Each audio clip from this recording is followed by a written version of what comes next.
All right. Well, I am booking my flight for Christmas, and I want to walk you through the three different ways you can book a flight.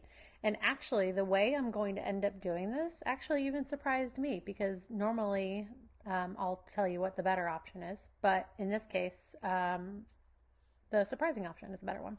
So, anyways, first, I already know what flight I want to do. I've already found it. Typically, I use Google Flights to find my flight. I found a United Flight Works.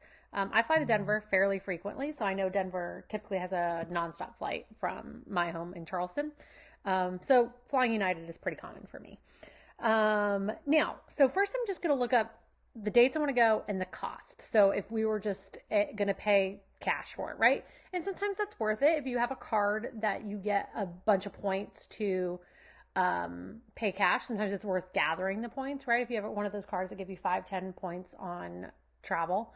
Now, a lot of times you have to do those through a portal. And one thing you want to be careful of, like my Capital One card, for example, gives me 10x points on flights if I book through the Capital One portal. Now, the one thing to watch out for when you do that, and sometimes those 10x points, that's a lot of points, right? So that's a great option if you want to, if you were planning on paying cash. Just double check though that the amount you're paying is the same if you were to go to the website. You just want to be careful that Capital One's not inflating that fee a little bit. Typically it's about the same, but sometimes it's a little bit more. But you know, if you're paying $500 for a flight, let's say those 10x points, that's a lot of points, right? So first we're going to find this flight. And so I'm just going to do the cash fare amount. And I already know which one I want to do. I want to do this nonstop. So it's 408.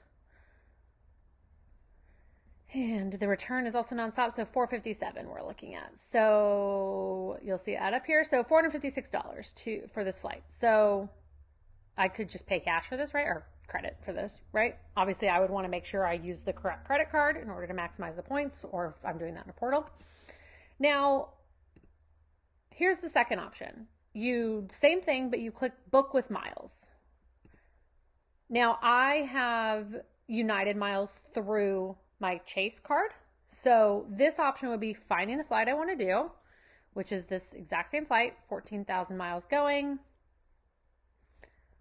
25,000 miles returning, for a total of 39,000 miles. So you see here how the flight should cost $456, but it's 39,000 miles. So typically this is the best conversion. You're getting more than a cent per mile conversion, which is a great amount. Typically this is the best way to do this. And then I would transfer my points, and I have videos on the site showing you how to do this. I would transfer my points from Chase to United. I would transfer 39,700 miles, actually a little less because I have 10,000 United miles. And I would book my flight this way.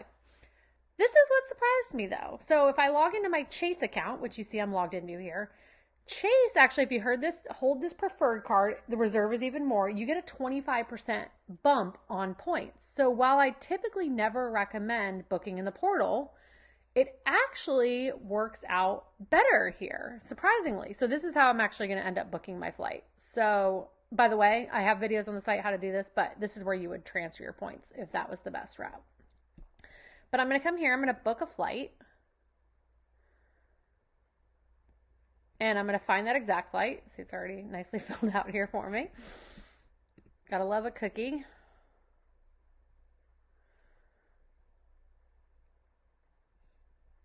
And so finding my flight, $461, so about the same as the cash price. See, sometimes the portal, though, this is a great example, sometimes the portal is a little bit more. So you always want to double check that. And again, I have decided I want to use points for this flight. If I wanted to pay cash, I may be checking my Capital One portal because I do get 10x points. Where Chase, I actually only get 5x points. So same flight, choosing that flight. And then my return flight, choosing that flight. So if I choose this, the nice thing here, so the bump, this 25% bump you get in points through the Chase portal, it's only 36,000 points. So to recap, now typically I would not ever recommend doing the portal, but in this time it actually works best. So to recap, you either can, and of course Chase is logging me out, I can book for 36,000 points in my Chase portal.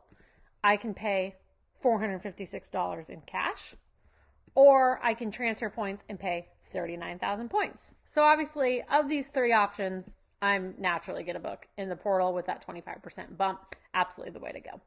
Hope this video was helpful. If you have any questions, let me know.